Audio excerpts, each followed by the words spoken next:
푸른 하늘 은하수 하얀 돛배에 개수나무 한 나무 토끼 한 마리.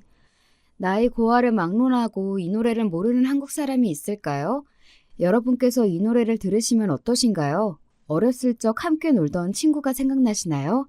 전 이 노래를 들으면 우리 아버지가 떠오릅니다. 아버지랑 쎄쎄쎄 하던 기억에 가슴 한편이 따뜻해지면서 코끝이 시릴 정도로 그 시절이 그리워져요. 제가 지금부터 들려드릴 이야기는 그렇게 아름다운 추억 이야기도 있고요. 추악한 인간들이 벌이는 막장 드라마도 있습니다. 저 고작 33살인데 참 별일 다 겪었죠? 여러분, 제 사연을 들으실 준비 되셨죠? 그럼 이제 이야기를 시작해 보겠습니다. 우리 부모님은 사이가 참 좋으셨던 기억이 있습니다. 사업하는 아버지와 웃음이 많은 어머니 밑에서 행복하게 자랐어요. 그런데 왜 저에게는 언니나 동생, 아무 형제가 없었던 걸까요? 집에 놀 자매가 있으면 좋겠다며 엄마를 붙잡고 물어보았지만 엄마는 그저 빙그레 웃고 마셨습니다. 나중에 알게 되었어요. 우리 엄마는 다낭성 난소증후군이라는 병을 일찍이 앓고 계셔서 임신이 힘드셨다고 합니다. 저를 임신하는 것도 병원에 다니면서 배란 유도제를 쓰고 어렵게 성공하신 거였다네요. 그런데 출산하면서 자궁이 더 안 좋아지시고 이후 다시 임신하기 어려운 몸이 되셨습니다. 그래서일까요? 엄마는 제가 심심해하면 늘 같이 놀아주셨어요. 마당 있는 집에서 숨바꼭질이랑 술래잡기도 하고 쎄쎄쎄도 하고. 그래서 엄마 덕분에 전 언니나 동생 없이 잘 놀고 지낼 수 있었어요. 그렇지만 제가 10살 무렵에 엄마는 결국 지병이 악화되어서 돌아가셨습니다. 어머니가 돌아가시고 난 뒤 저는 외롭고 쓸쓸한 마음이었어요. 외동딸이라고 언니 대신 엄마는 친구처럼 함께 놀아주셨는데 이제 전 집에서 놀아줄 사람도 없어서 심심하기도 했고요. 그냥 벽에 기대서 마당을 바라보고 있는데 아버지가 말을 거셨어요. 우리 딸 여기서 뭐하고 있니? 그냥 있어요. 심심하게. 아니, 왜 나가서 친구들하고 놀지 않고선? 요즘에 친구들은 학원 다닌다고 바빠요. 영어학원이랑 수학학원이랑 논술에 태권도까지. 그럼 우리 딸도 학원 다니고 싶어? 아니요, 전 공부하는 거 진짜 싫단 말이에요. 아, 참 심심한데. 아빠, 혹시 쎄쎄쎄 할 줄 아세요? 아빠도 어릴 때는 했었지. 근데 지금은 다 까먹었구나. 네가 한번 가르쳐 줄래? 이렇게 나처럼 손바닥을 펴고 부딪히고 노래 부르면서 푸른 하늘 은하수 하얀 돛배에 개수나무 한 나무 토끼 한 마리. 이렇게 아버지는 엄마 없이 자라는 저랑 노력해서 놀아주시기도 하고 운동회 날 엄마 대신 학교에 오셨어요. 지금 생각해보면 최선을 다해서 제가 엄마의 부재를 느끼지 못하도록 절 신경 써주셨습니다. 우리 아버지는 사업가라서 정말 바쁘시거든요. 그러기가 쉽지 않았을 텐데 저를 그렇게나 사랑해 주셨다는 것을 지금은 알고 있어요. 우리 아버지는 성우산업회사를 세우고 한평생을 바친 창업주이십니다.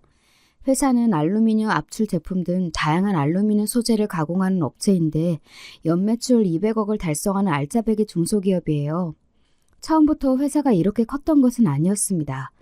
주문권을 생산하는 연 매출 10억대의 단순한 제조기업으로 시작했지만 지속적인 설비 투자에 집중하고 신제품 개발 및 품질 향상을 위한 연구에 대한 지원을 아끼지 않은 결과 지금의 소재 부품 전문기업으로의 도약에 성공한 것이죠. 꾸준히 연구개발 및 경쟁력 향상에 집중해온 노력의 결과 15년 전에 한국산업은행 유망 중소기업에 지정되는 쾌거를 이루기도 했어요. 그날을 기념하기 위해 아버지는 회사를 위해 일하신 직원분들을 모시고 조촐하게 우리 집 마당에서 파티를 열었답니다. 회사가 지금까지 성장한 데에는 좋은 직원분들의 노력을 간과할 수 없는데요. 특히 초창기부터 아버지와 함께 회사를 일군데 일조하신 문 전무님, 비서실장으로 계신 김상무님은 회사의 핵심 중역이세요. 두 분은 회사 임원뿐이지만 우리 집에 자주 놀러와서 같이 고기도 구워 먹고 아버지와 바둑을 두는 아버지와 막연한 친구 동생 사이이기도 하거든요. 그러면 좀 예의 없지만 어릴 때부터 봐온 분들을 아직도 삼촌이라고 부르면서 가깝게 지내고 있어요.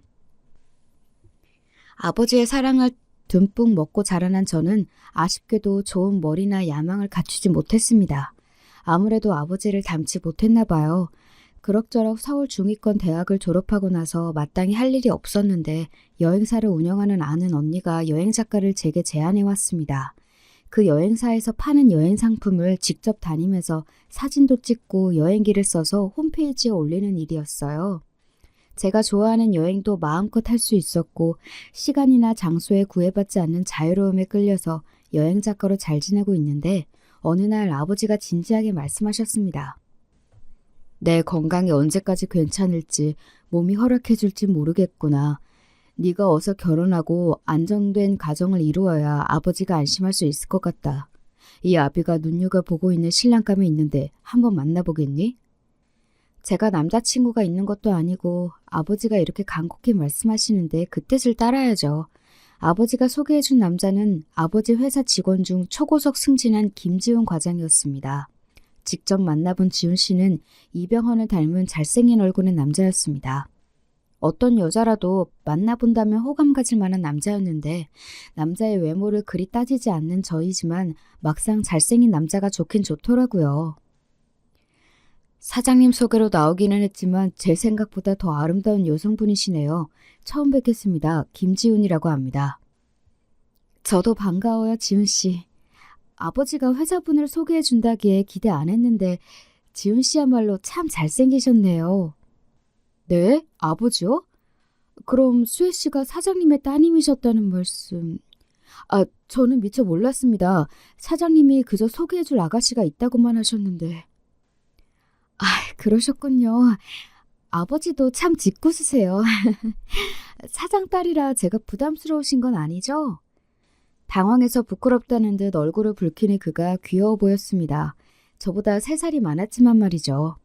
대화가 서로 잘 통하는 데다가 명문대학교를 졸업해서 회사에서 인정받는 능력남이었던 지훈 씨에게 점점 끌렸어요. 지훈 씨는 머리가 똑똑해서 그런가 말도 참 조리 있게 잘했어요. 그가 하는 말이라면 똥으로 된장을 쓴데도 믿을 만큼 말이죠. 뿐만 아니라 지훈 씨는 매너가 참 좋았어요. 제가 차에 타고 내릴 때마다 미리 차문을 열어주고 제 머리가 차에 부딪히지 말라고 커다란 손바닥으로 제 머리를 감싸줄 때면 마치 공주님 대접받는 기분이었답니다. 지훈 씨와 데이트를 하러 나갈 때마다 아버지는 흐뭇한 미소로 저를 지켜보셨습니다. 만나면서 지훈 씨는 저에게 잘해줄 뿐만 아니라 자꾸 결혼 이야기를 꺼내고는 했어요. 수혜 씨, 우리가 결혼하면 아기는 몇 명 낳고 싶어요? 난 2명쯤 되면 좋겠는데 힘들면 1명도 괜찮고요. 같이 사는 신혼집은 어떤 곳이었으면 좋겠어요? 벌써부터 저와의 결혼을 상상하다니 지훈 씨가 나를 참 많이 좋아하는구나 싶었어요. 당연히 저도 지훈 씨가 날이 갈수록 좋아지고 정이 들었죠. 좀 더 싱글 생활을 즐기고 싶은 마음도 있었지만 남자친구가 결혼을 서두르는 눈치이고 아버지도 결혼해서 손주를 기대하고 계셨기 때문에 전 결혼에 대한 결심을 굳혀갔어요. 지훈 씨의 부탁으로 시부모님께 인사를 드리러 가는 길이었습니다. 아버지는 사돈 어르신들께 잘 보여야 한다면서 백화점에서 사온 갈비 한 세트와 과일 바구니 그리고 고급 위스키까지 수행비서를 통해 보내주셨어요. 어머나, 이렇게 선물을 고하게 보내시다니 몸둘 바를 모르겠네요. 아버님께 정말 감사하다고 인사 전해주세요. 이걸 어쩌나. 나는 그냥 집밥만 준비했는데 우리 집도 누추하죠? 별 말씀을 다 하세요, 어머님. 저 집밥 정말 좋아해요. 맛있게 잘 먹겠습니다. 그리고 집도 너무 예뻐요. 화초도 많고요. 네, 내 화초 키우는 취미가 있어서 이렇게 집에 많이 들여놨다고 바깥 양반은 매일 타박이라고. 내가 무슨 타박을 했다고 그러시오? 야, 아들아, 그 며느리가 가져온 위스키 좀 따봐라. 이런 고급은 평생 처음 본다. 이런 건 값이 얼마나 하려나? 어머님, 우린 곧 가족이 될 텐데 제가 아랫사람이니까요. 저한테 말씀 편하게 해주셔야 저도 편하게 어머님 대할 수 있죠. 아유, 그래도 사장님 따님이신데 어찌 감히... 아니요. 아니, 난 그냥 이렇게 존댓말 쓰는 게 편해요. 아직 우리 애랑 정식으로 결혼한 것도 아니고. 그럼 식사 맛있게 해요. 이렇게 밥을 차려주시고 어머님은 부엌으로 가버리시는 겁니다. 함께 식사를 하자고 해도 예비 시모는 누룽지를 끓여야 한다, 후식을 준비해야 한다는 핑계를 대시면서 저와 겸상을 끝까지 안 하셨어요.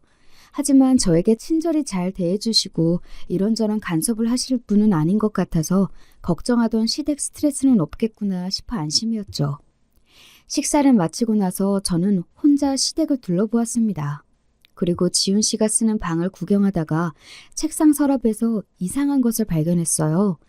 그것은 예전 사귀던 여자와의 연애 편지였습니다. 사람 촉이라는 게 참 이상하죠?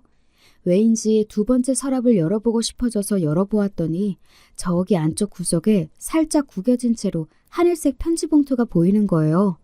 그리고 겉에는 내 마지막 사랑에게 라고 쓰여 있었습니다. 좀 야비한 일이긴 하지만 궁금한 마음에 저도 모르게 그 편지를 읽고 말았어요. 오빠가 이렇게 내 곁을 떠날 줄은 몰랐어. 그래, 다 이해해. 나에 대한 사랑이 변해서가 아니라는 것을 말이야.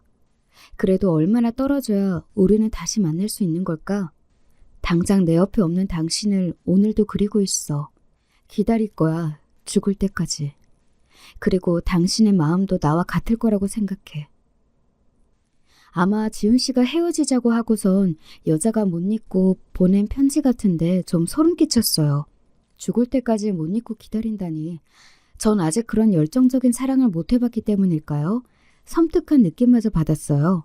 하지만 30 넘은 남자가 찐한 사랑 한 번 안 해봤을까? 과거니까 그럴 수도 있지 생각하고 잊고 넘어가고자 했습니다. 시부모님의 결혼 허락도 받았고 우리 아버지야 애초에 우리가 결혼했으면 하는 의중으로 소개해 주신 장본인이니 지훈 씨와의 결혼은 일사천리로 진행되었습니다. 지훈 씨의 부모님은 평범한 집안이었던 것 같고 지훈 씨도 잘 나가는 샐러리맨이라고는 하지만 모아놓은 재산이 없었기 때문에 서울에서 신혼집을 마련하는 것이 무리였습니다. 최근 아버지의 심장 질환이 부쩍 심해지셨는지 힘든 기색이 역력해지셨어요. 아버지는 동맥경화와 허혈성 심장 질환이 있으셨는데요. 병원에 주기적으로 다니면서 식단도 저염식 저지방으로 신경 쓰면서 관리하고 계셨어요.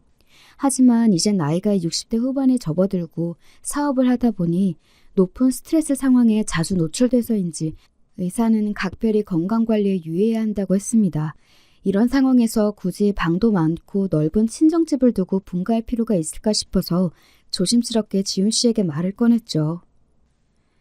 지훈 씨, 서울에서 아파트를 산다는 게 보통 어려운 일이 아니잖아요. 게다가 아버지께서 2층에 있는 방들은 우리가 마음껏 편하게 사용해도 된다고 하시고요. 당분간만 우리 집에서 지내면 어떻겠어요? 지훈 씨는 처가에서 사는 방법은 생각도 못했는지 아주 당황한 기색이었습니다. 글쎄, 꼭 그래야 하는 걸까? 솔직히 말하자면 아버지 건강이 걱정돼서요. 아버지 심장이 나쁜 편이라서 유일한 자식인 내가 곁에서 보살펴드리고 싶어서. 우리 아버지가 어떤 마음으로 나를 키워주셨는지 그동안 여러 번 얘기한 거 알죠? 아버님 지병이 있으셔? 지훈 씨는 눈을 반짝이며 궁금해했습니다. 저는 아버지의 심장 상태와 건강관리가 필요하다는 것을 강조했고 그 이야기를 들은 지훈 씨는 생각할 시간이 필요하다고 했어요. 그리고 며칠이 지나자 지훈 씨는 결심이 섰다면서 친정집에 신접살림을 차리는 것에 동의했습니다. 그래도 남자 입장에서 처가살이가 시집살이만큼이나 부담되었을 텐데 결심해준 지훈 씨에게 정말 고마운 마음이었습니다. 그만큼 아내로서 그에게 잘해줘야겠다고 다짐을 했어요. 우리는 많은 분들의 축복 속에서 무사히 결혼식을 마치고 친정집 2층에서 신혼을 보냈습니다. 2층에는 욕실이 딸린 안방과 서재 그리고 작은 방이 하나 더 있었기 때문에 우리 둘이 살기에 부족함이 없었죠. 저는 결혼해서도 옆에서 아버지를 보살필 수 있고 새로운 환경에 적응할 필요가 없으니 참 좋았습니다. 결혼한 지 얼마 되지 않았는데도 아버지는 저에게 혹시 아기 소식은 있냐고 자주 물어보셨어요. 아마도 아버지 자신의 건강이 염려되어서 빨리 손주를 갖고 싶으셨던 모양이에요. 아버지, 올해 결혼한 지 한 달 남짓 되었을 뿐이에요. 너무 조급해 하시는 거 아니세요? 그래, 나도 조급한 거 알고 있다만 괜히 불안하고 그렇구나. 내 마음이. 요즘은 워낙 젊은 부부들이 불임이 많다고 하는데 너도 몇 개월 지나도 소식이 없으면 병원에 다녀보자꾸나. 이렇게 채근하는 아버지와 달리 희한하게 시댁에서는 손주에 대한 어떠한 부담이나 말씀도 없으셨어요.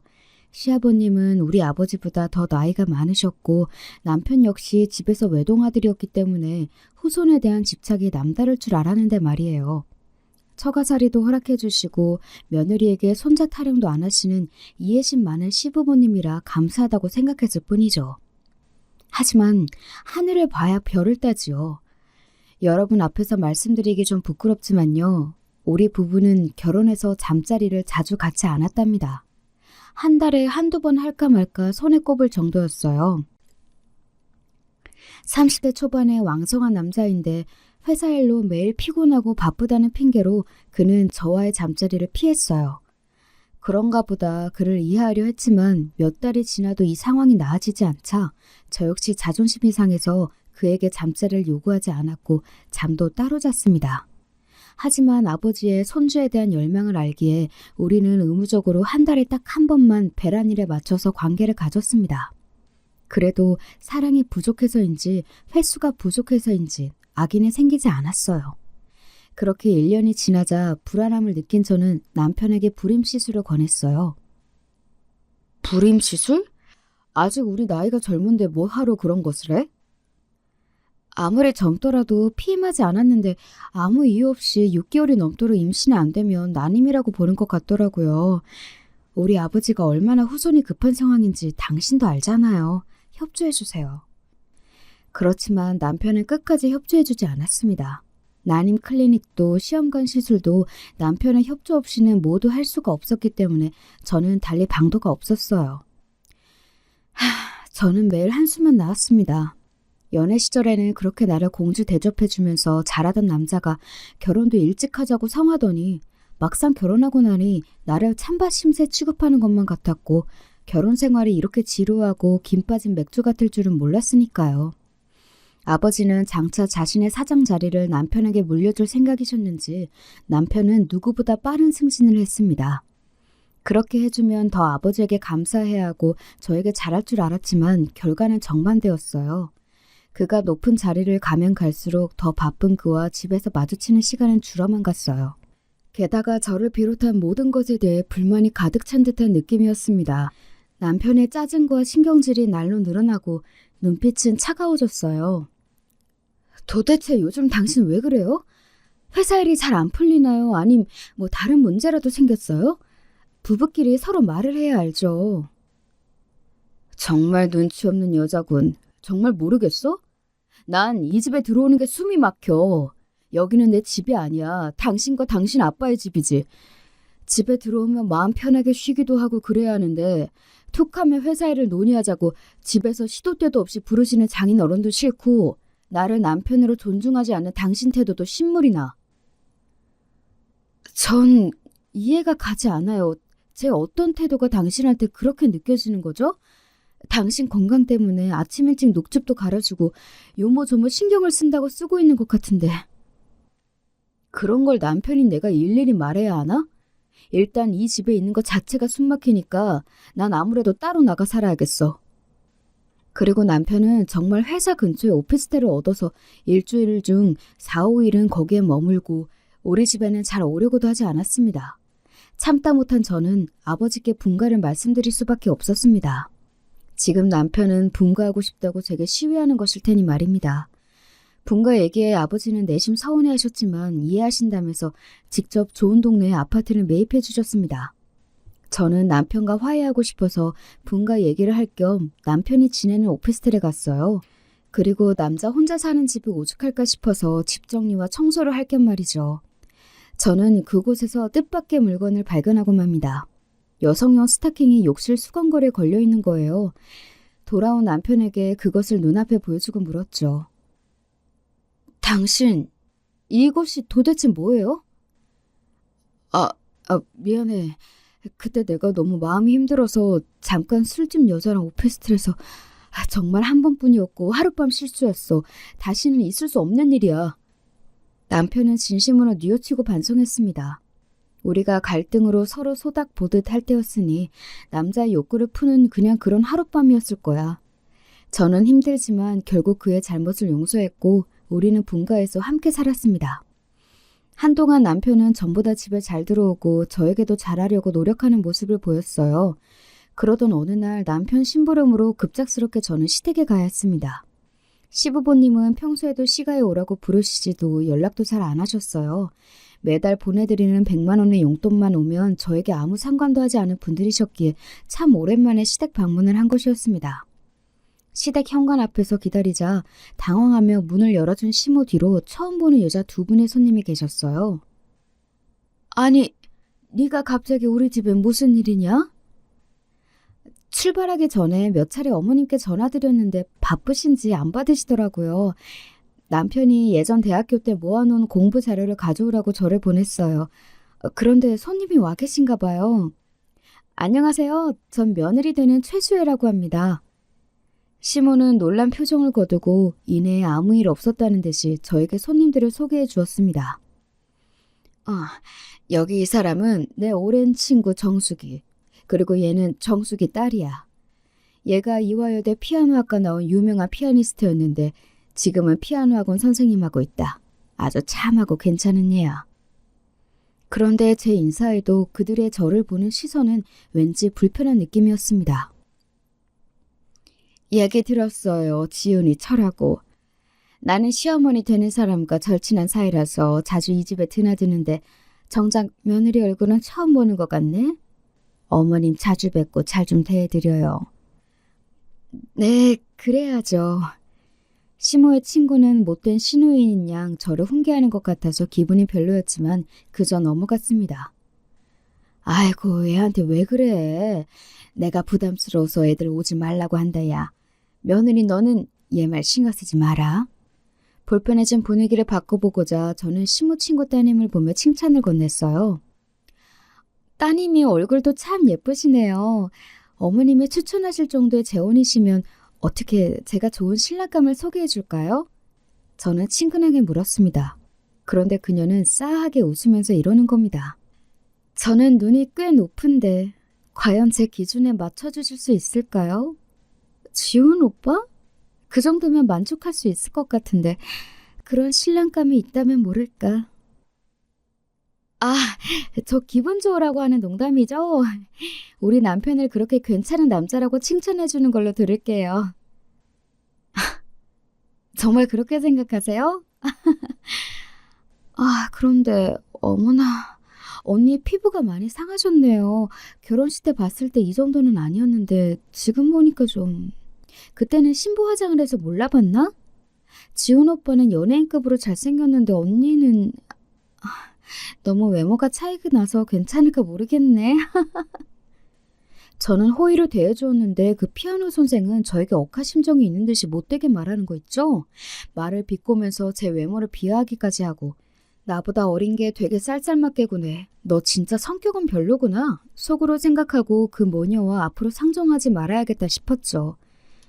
집에 돌아와서 너무 기분이 나쁘고 깨름직한 마음에 결혼식 촬영 영상을 찾아보았습니다. 그녀는 하객 자리에 앉아있지도 않아서 찾는데 애를 먹었어요. 두세 번을 돌려보다 보니 뒷배경에 살짝씩 나온 모습을 찾을 수 있었습니다.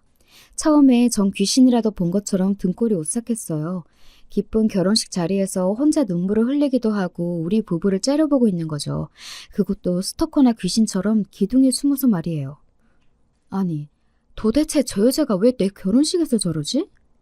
미스터리한 그녀에 대한 의구심이 들었지만 저는 기분 나쁜 일을 오래 담아두거나 사람을 의심하지 못하는 사람이다 보니 그날은 그렇게 넘어갔습니다. 에휴, 그때라도 더 파고들었어야 했는데 나중에 와서야 저는 이때 좀 더 그녀를 조사해볼 걸 하고 후회하게 되었어요. 아버지께서 염려하신 것은 기우가 아니었습니다.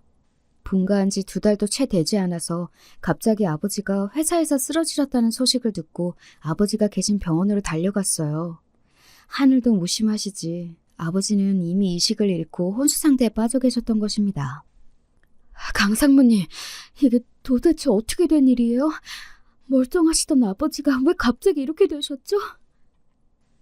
비서실장인 내가 늘 곁에서 사장님을 지켰어야 했는데 지방 출장을 다녀온 사이에 이런 일이 벌어졌단다. 나도 지금 정확히 어떻게 된 일인지 경위를 조사하고 있으니 조금만 기다리렴. 이봐, 김상무, 자네가 사장님과 함께 했지 않았나? 네, 제가 사장님과 함께 새로운 공장 부지 회의할 때는 분명 멀쩡하셨습니다. 그냥 가슴이 답답하고 좀 아프다는 말씀은 하셨지만 원래 드시던 약을 드시겠다고 말씀하셔서 저는 안심하고 사장실에서 나왔어요. 그리고 점심때 식사를 함께 하려고 가보니 아버님이 쓰러져 계셨습니다.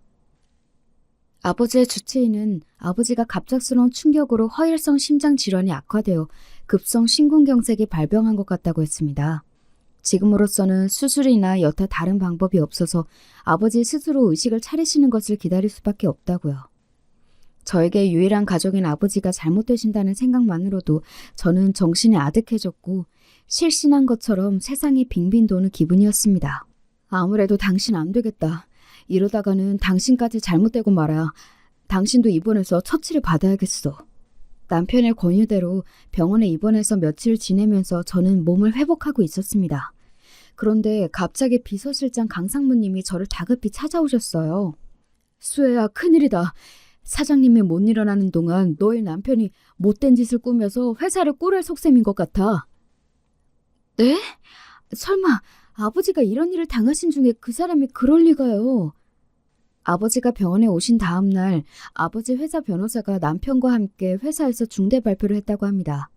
그 변호사는 아버지가 가까이 하시고 중요한 임무를 맡겨온 분인데 회사의 모든 직원들 앞에서 이렇게 얘기했다고 해요.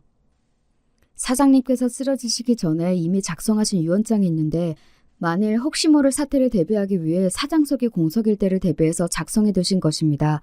유언장 내용은 이렇습니다. 사장석에 공석이 되면 2주 뒤 김지훈 상무가 정식으로 사장직을 맡게 된다. 그렇지만 형님이 이럴 리가 없거든. 요즘 들어서 김 상무가 생각만큼 회사에 열정을 갖고 일하는 사람이 아니라고 도리어 직책을 강등시키려고 고민하고 계셨다고. 그런데 회사 사장 자리를 갑자기 왜 너희 남편에게 물려주겠니? 차기 사장 자리와 같이 중요한 일은 늘 나와 문정무랑 상의하던 분이 우리도 모르게 독단적으로 결정해서 유언장까지 쓰실 분이 아니라고. 나와 너희 아버지가 함께 회사에 바친 세월이 자그마치 35년이다. 이것은 분명 너희 남편이 뭔가 일을 꾸민 게야. 저도 아버지에게서 차기 사장직을 남편에게 물려준다는 말씀을 들어본 적이 없습니다. 그리고 굳이 선택하라면 남편보다는 강상무님의 말에 더 신뢰가 갔어요.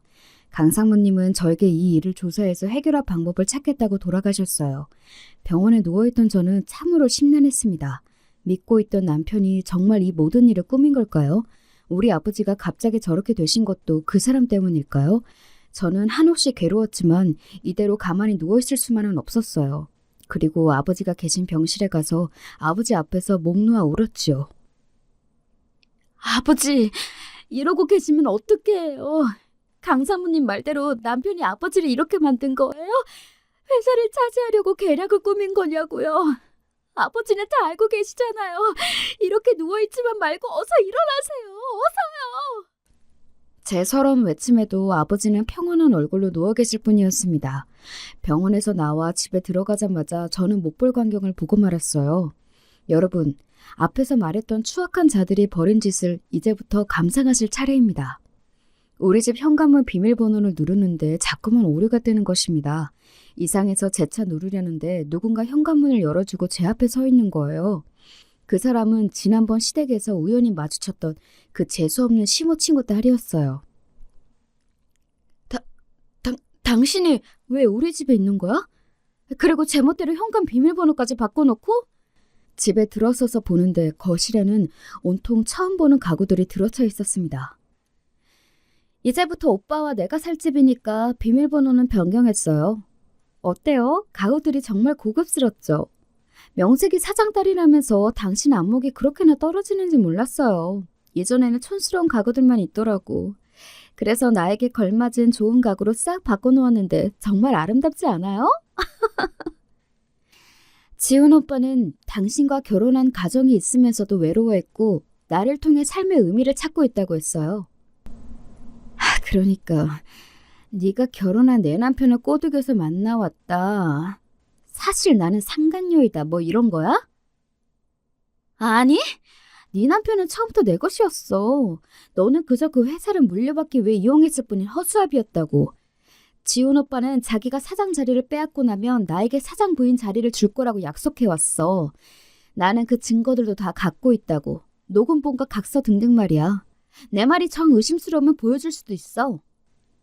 상간녀의 설명에 따르면 남편과 상간녀는 나를 만나기 오래전부터 사귀던 사이였습니다. 남편이 취직하기 전까지 피아노 학원을 하는 상간녀가 용돈을 주며 뒷바라지까지 했대요. 그리고 엄마들끼리 친구여서 상간녀를 시댁에서는 이미 며느리처럼 대하고 터놓고 지내는 사이였다는 것입니다.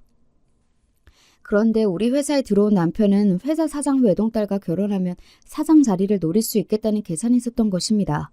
그래서 나와 결혼해서 신분 상승을 하기 위해 상간녀와 일단 헤어지려고 했다는 거죠. 남편은 처음 나를 만나는 순간에 사장님 따님인지 몰랐다는 둥 개소리를 하며 연기했지만 실은 전부터 저에 대해 남자친구가 없다는 것까지 그리고 좋아하는 취향에 대해서까지 뒷조사를 했던 것입니다. 결혼하고 나서도 남편과 상간녀는 서로 미련이 남아서 계속 만남을 가졌고 심지어 상간녀는 우리 시모와도 교류하고 있던 것이에요. 불륜한 남편이나 상간녀는 며느리처럼 대하면서 본처인 저에게서는 돈만 뜯어내려는 시모나 모두 하나같이 악마로 보였습니다. 너무 놀라서 아무 말도 못하고 상간녀의 이야기를 듣고 있는데 현관문으로 시모가 들어오는 것이 아니겠어요? 어머님이 여길 어떻게... 어머님도 상간녀와 이 모든 일을 알고 계셨던 거죠?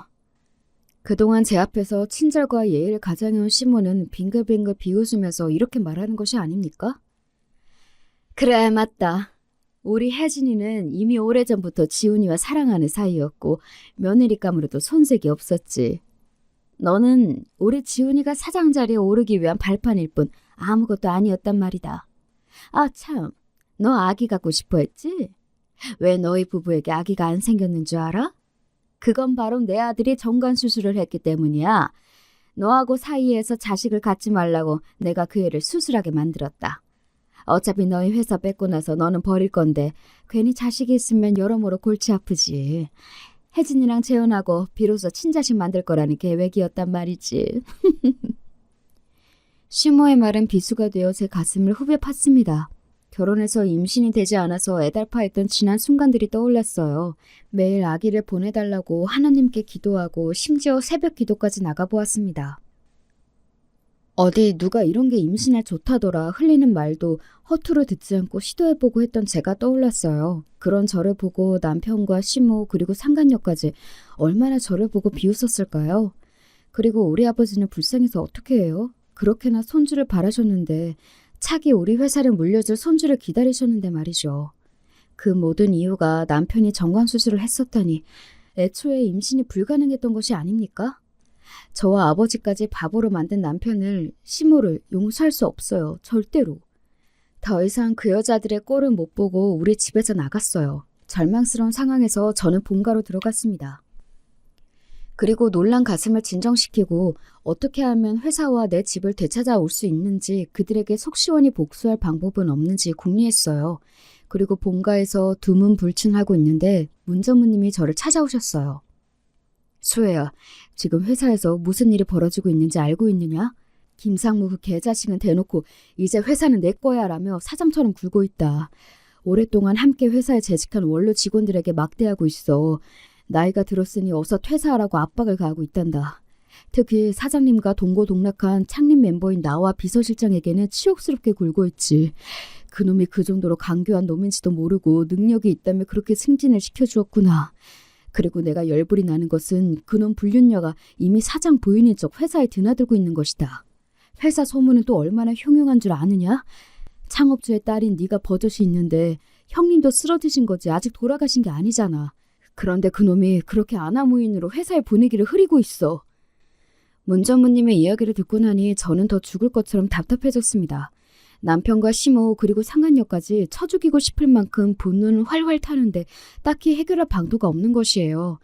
일단 문 전무님과 강 사무님까지 불러서 우리는 방법을 논의했습니다. 일단 저에게 방법 하나가 있는데요. 그 상간녀가 흘린 말 중에 김지훈 그놈이 회사를 먹을 계획을 짰던 것에 대한 증거를 찾을 수 있을 것 같아요. 각서랑 녹음 파일이 있는데 아마 상간녀가 갖고 있을 거예요. 그것을 좀 찾아봐 주세요. 나는 그동안 그놈이 회사에서 저지른 비리를 캐왔단다. 그리고 우리 형님이 쓰러지는 데에는 아무래도 이놈이 개입된 것 같구나. 내가 이를 좀 더 자세히 알아보고 확실한 증거를 잡으며 그때 공개하겠다. 지금 형님 곁에서 간호하는 사람은 수혜 네가 알고 있는 사람이냐? 아니에요. 병원에서 붙여준 인력으로 알고 있어요. 왜 그러세요? 그 간병인은 너의 시모와 남편이 자기 사람으로 심어놓은 것 같더구나. 형님이 깨어나시는지 감시하도록 말이야. 그 간병인에게는 내가 그들이 약속한 돈보다 큰 돈을 주면서 입막음을 했다. 그리고 형님이 의식을 차릴 수 있도록 돕고 만약 깨어나시면 바로 우리에게 연락하도록 얘기해 두었다. 이렇게 우리는 각자 남편에 대한 복수를 위해 한 걸음씩 다가가고 있었습니다. 강 사모님은 제가 얘기했던 증거를 찾기 위해 흥신소 직원을 고용해서 상간녀의 뒤를 밟았다고 합니다. 상간녀 집과 피아노 학원 등을 수색했지만 허탕을 쳤지만 포기하지 않고 추적한 끝에 자료를 결국 찾고 말았어요. 멍청하게도 상간녀는 자기 차의 앞좌석 수납바스에 각서와 녹음 파일이 담긴 USB를 두고 있었습니다. 흥신소에서 전달받은 그것들은 강상무님이 갖고 있기로 했습니다. 강상무 삼촌, 이것이 삼촌이 바로 그날 요긴하게 사용해 주세요. 우리는 남편과 시모가 눈치채지 못하도록 표면적으로는 쥐죽은 듯이 지냈지만 물밑 작업을 각자 열심히 하고 있었습니다. 그리고 얼마 뒤 남편이 보낸 이혼 청구 서류를 받게 되었습니다. 뻔뻔스럽게도 그는 오랜만에 전화를 해서 이렇게 말하는 거죠.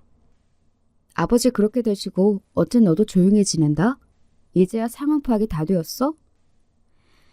당신 낯짝 참 두꺼워. 사람으로서 그런 짓을 저지르고도 나한테 전화를 해? 그리고 뭐 이혼 소송? 도대체 누가 잘못했는데 죄 지은 놈이 도리어 이혼을 청구하다니. 그렇게만 생각하지 마. 내가 너랑 너희 아빠를 참아주면서 결혼해서 산 세월이 몇 년인데 나 참 노력 많이 했거든? 내가 사랑하는 여자도 상처 주고선 겨우 차지한 이 자리를 위해서 말이지.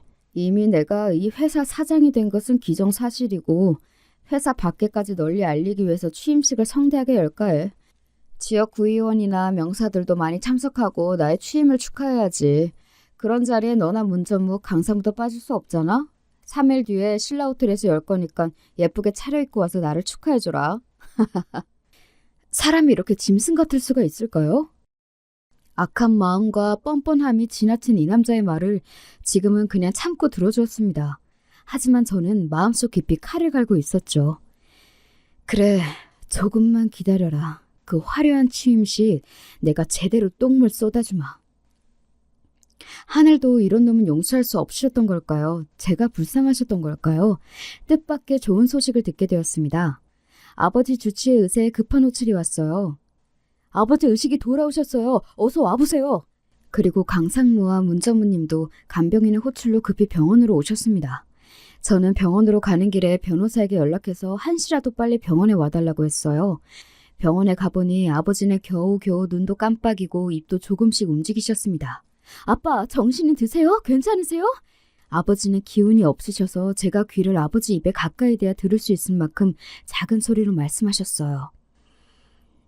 난 괜찮다. 강사모한테 얘기 들었어. 사회 그 자식이 몹쓸 일을 벌였다지. 아버지는 그놈이 아버지에게 했던 짓을 폭로하셨습니다. 아버지가 쓰러지던 날 아침 일찍 남편은 변호사와 아버지 사무실에서 만나자고 급히 불렀습니다. 이보게, 갑자기 무슨 일인가? 변호사를 불렀으니 어서 유언장을 작성하세요. 유언장에는 첫째, 당신 재산을 나에게 물려줄 것. 그리고 둘째, 성우산업의 사장직이 공석인 경우 나 김지은 상무가 그 자리를 이어받는다는 것. 이 내용이 꼭 들어가야 할 것이야. 무슨 말도 안 되는 소리를. 자네 미쳤나? 내가 왜 그런 짓을 해? 이제 보니 너 그런 속셈으로 내 딸과 결혼했어? 그래. 그래서 마음에 안 드는 네 딸년과 결혼하고 개같이 처가살이하면서 3년을 참고 살았지. 바로 오늘을 위해서 말이야. 어서 변호사한테 유언장 작성시키고 않고 뭐해? 이놈이? 비서실장 어디 갔나? 보디가드 불러서 이 새끼 당장 끌어내! 지금 비서실장은 울산으로 출장 가지 않았습니까? 보디가드도 내가 다른 데 보냈고 장인어른은 내 말을 따를 수밖에 없을 텐데요. 내가 이 회사의 운명줄을 쥐고 있어요. 지난번 회사 자산을 담보로 100억을 긴급으로 대출했던 은행 있죠? 거기 은행장이 바로 내일 대출금을 회사하라고 하면 이 회사는 어떻게 될까요? 그래서는 안 돼! 그러면 우리 회사는 부도가 나고 만다고. 그러니까 이 회사 망하는 걸 보고 싶지 않다면 당장 유언장이나 작성하라고. 아버지는 하는 수 없이 남편의 협박을 이기지 못하고 그런 불합리한 유언장을 작성하게 된 것이었습니다. 그러고 나서 남편은 변호사와 아버지 모두에게 축배를 들자면서 음료를 권했어요. 마지못해 마셨던 아버지의 음료 속에는 심장에 해로운 약물이 들어있었고 아버지는 몇 분 뒤 그 자리에 쓰러지고 마신 겁니다. 남편은 비열하게 웃으면서 아버지를 내버려 두고 유언장만 들고 나가버렸고요. 죄송합니다. 그때 사위를 말렸어 했는데 어찌할 바 모르고 있다가 사위가 나간 뒤에 사장님의 음료잔을 제가 몰래 챙겼습니다. 나중에 사위가 저지른 짓을 입증하기 위해서 음료잔을 조사해보니 다행히 사위의 지문과 약물이 남아있었으니 증거 자료로 경찰에 넘길게요. 그리고 어서 유언장을 다시 고치시지요. 변호사는 남편이 아버지에게 위해를 가한 것을 목격자 증언도 하겠다고 나서주었고 남편의 뜻대로 작성했던 유언장은 원래대로 고쳐놓았습니다. 이렇게 유언장까지 변경하고 나니 남편에게 복수할 모든 준비를 마쳤습니다. 이젠 내 차례다. 남편과 시모 상간녀까지 이 년놈들아. 저는 집에 돌아와서 이혼서류에 도장을 찍어서 남편에게 보냈어요. 이튿날 취인식 날에 저는 파티 정장을 입고 취인식 자리에 들어섰습니다. 응? 네가 여기에 왜 와? 낯짝도 두껍다. 너 이혼 도장도 찍었다면서 아무것도 아닌 게 이런 좋은 날 망치려고 그래? 네, 이 좋은 행사 망치려고 왔어요, 아줌마. 근데 당신 아들 좆됐어. 저 여자가 미쳤나? 보디가드! 저 여자랑 저 직원들 다 내쫓아버려! 그때 호텔 연회홀 문이 열리면서 형사 2명이 들어왔습니다. 문 전무님과 변호사가 남편의 범죄 사실을 미리 경찰에 신고했던 것입니다. 김지훈 씨, 당신을 성우산업 비리 및 횡령 그리고 최무열 사장 살인 미수죄로 긴급 체포하겠습니다. 놔! 이게 무슨 짓이야! 이 회사의 사장은 나라고! 증거도 없이 저 새끼들 말만 믿고 경찰이 이래도 돼? 그때 호텔 스피커로 어떤 음성이 들려왔습니다. 혜진아, 내가 말했잖아. 이제 성우산업이 내 차지가 될 날이 머지 않았다고. 장인은 요즘 심장이 안 좋다고 하더군. 심장에 나쁜 약물을 먹이고 그 양반을 없애버릴 거야. 그리고 내가 회사에 큰 자금을 빌려준 은행장을 만나서 뇌물을 좀 줬지 뭐야. 회사 자금을 당장 갚으라고 상환 청구를 하라고. 그러면 아마 최 사장은 강한 압박감을 느끼고 내 협박에 응하고 말겠지. 유언장에 사위인 내가 사장 자리에 앉도록 쓰라고 말이야. 남편은 저지른 모든 죄를 상간녀에게 자백처럼 털어놓았던 것이죠. 상간녀는 남편을 믿지 못하고 녹음해서 갖고 있던 것을 우리가 찾아서 이 취임식에 있는 모든 사람이 들을 수 있도록 크게 틀어놓았습니다. 이건 말도 안 돼. 내 목표에 거의 다 왔는데 이제 와서 모든 것이 물거품이. 경찰 양반, 우리 아들 잡아가지 마세요. 이건 모함이라고. 뭐가 잘못된 거야. 울려 퍼지는 자기의 자백을 듣고 남편은 사식이 되었습니다. 시모와 상간녀 역시 마찬가지였죠. 결국 남편은 빼도 박도 못할 자백과 증거로 재판에서 4년의 징역을 선고받고 감옥에 수감되었습니다.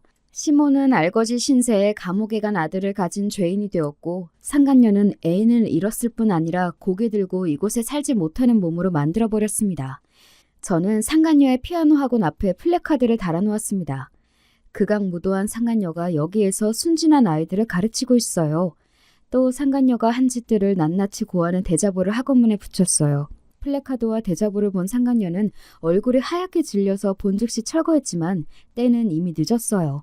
피아노 학원에 대한 소문은 삽시간에 동네에 퍼지고 학원 아이들은 모두 학원을 끊었어요. 뿐만 아니라 학원으로 학부모들의 항의 전화가 빗발쳤지요. 네가 뒤로 상간녀 짓 하고 다녔다면서? 내 아들이 1년 넘게 그 학원 다녔는데 너를 보고 이상한 짓 배웠으면 어떻게 책임질 거야?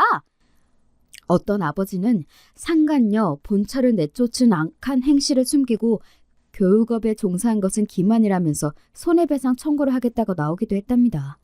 아무리 법에서는 간통죄가 없어졌다고 하지만 우리네 정서에서 분류는 나쁜 짓이라는 공감대가 있잖아요. 저는 그저 상간녀의 실체를 조금 보여줬을 뿐인데 그 파장은 제 생각 이상으로 컸어요. 상간녀가 당한 일을 떠올리니 저는 지금도 통쾌하기만 해요. 지금 이 글을 보시는 여러분도 같은 생각이시죠?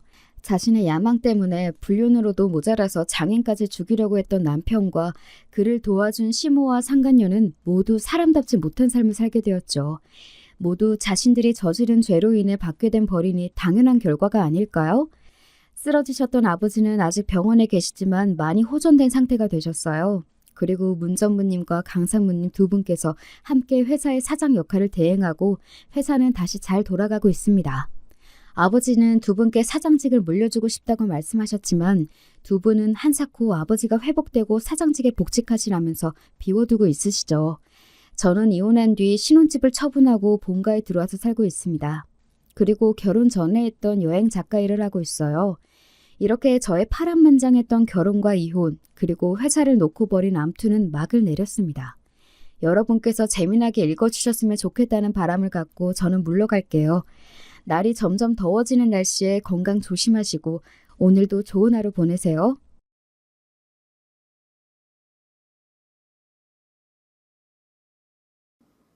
안녕하세요. 저는 경기도 수원에 사는 50대 여자입니다. 매일 사연을 듣기만 하다가 저한테도 영화에나 나올 법한 일이 일어나 제보하게 됐습니다. 여러분, 권선징악, 사자성어 아시죠? 저는 사실 어릴 때 학교에서 권선징악 얘기를 많이 들었으나 직접 경험은 딱히 해본 적이 없었어요. 생각해보면 너무 평범하게 살아서 그랬던 것 같기도 해요. 그런데 이번에 정말 말 그대로 나쁜 사람이 벌을 받고 착한 사람이 복을 받는 얘기가 저한테도 일어나 제보하게 됐습니다. 바로 저희 시댁과 관련된 얘기예요. 정확히는 아주버님 아내인 형님이요. 전 사실 결혼할 때까지만 해도 이런 일이 일어날 줄 몰랐어요. 전 그냥 남편과 대학에서 처음 만나 연애하고 결혼했죠. 인생 첫 남자친구였고 남편도 제가 첫 여자친구였어요. 서로 신입생 동기로 만나서 그렇게 한 번도 헤어지지 않고 그대로 결혼하게 됐습니다. 저는 어려서부터 정말 무던한 편이었어요. 정말 너무 평범하게 살아왔고 결혼도 그냥 정말 무탈하게 진행됐죠. 양가에서도 같은 대학이고 오래 사귀었으니 서로 마음에 들어 하셨고 남편도 저도 예민하지 않고 무난한 성격들이라 정말 평생 이렇게 재미없지만 고요하게 살아갈 줄 알았어요.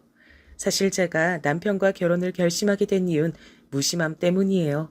제가 이런 얘기를 하면 제 친구들은 다정한 사람이 최고라고 하던데 전 이상하게 남편의 무심함과 예민하지 않고 무던한 모습이 그렇게 좋더라고요. 아무튼 그래서 그렇게 시댁에 처음 인사 갔을 때가 기억나요. 남편은 아버지가 초등학교 때 돌아가셨다고 미리 저에게 말을 했었어요.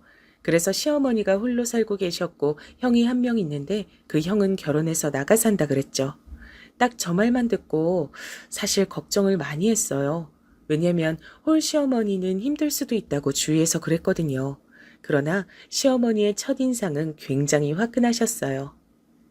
드디어 미영이가 우리 며느리가 되는구나. 진짜 가족이 되다니 너무 기뻐. 오래 만났고 제가 남자친구 군대도 다 기다려주어서 시어머니는 저를 굉장히 예뻐하셨습니다. 말은 그렇게 많지 않으셨지만 홀로 형제를 키워서 그런가 마냥 호락호락하진 않으셨어요. 알고 보니 시어머니는 지방에서 혼자 큰 식당을 운영하고 계셨습니다. 남편이 초등학교 다닐 땐 그냥 작게 동네에서 하는 백반집이었대요. 그런데 워낙 성격도 좋으시고 음식 맛도 좋으니까 가게가 점점 커져서 지금은 정말 큰 식당을 하고 계셨습니다.